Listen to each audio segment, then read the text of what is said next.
नाही, पण राऊत साहेब, जर आपल्याला दिसतं आहे की 4 वर्ष या प्रकरणी तारखांवर तारखा सुप्रीम कोर्टात पडता आहे, शिवसेना असं म्हणते आहे की आम्हाला न्याय मिळत नाहीये, तर यावर तुम्हाला उपाय, सोल्युशन काय वाटतो? किती दिवस हे चालणार? नाही, ह्याच्यावरती सोल्युशन हा विषय मग न्यायालयामध्ये आम्ही जातो कशा करता? सोल्युशन निघावं. या देशातला निवडणूक आयोग हा चोर आहे. या देशातला निवडणूक आयोग हा चोर आहे. कालच एका प्रमुख व्यक्तीनं म्हणजे निर्मला सीतारामन यांचे जे पती आहेत परकला प्रभाकर राव यांनी आंध्रमध्ये रात्री 11 नंतर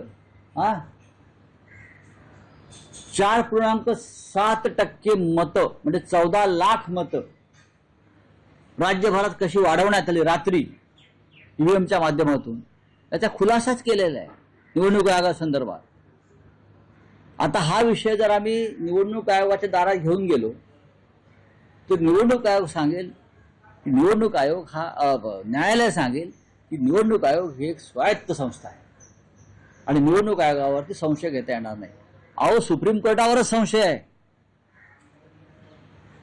सुप्रीम कोर्ट, निवडणूक आयोग, राष्ट्रपती, राज्यपाल या सगळ्या संविधानिक संस्थांवरच जनतेचा संशय. लक्षात घ्या, आंध्रमधलं मतदान ज्या पद्धतीनं केलंय असं परकला प्रभाकरराव सांगतायत, त्याच पद्धतीनं मतदान पश्चिम बंगालमध्ये केलं जाणार आहे.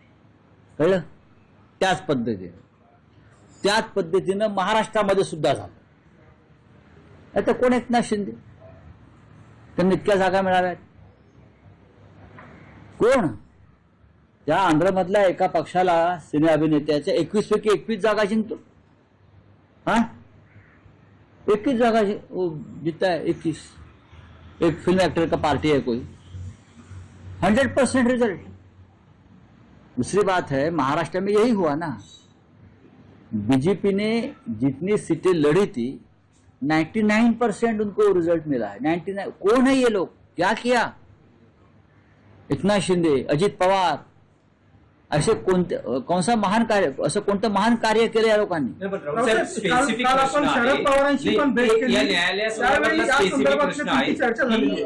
मग समजा जर तुम्हाला फक्त तारखा मिळत आहेत, त्या व्यतिरिक्त काही होत नाहीये, तर वाट पाहणे इतकाच पर्याय नाही.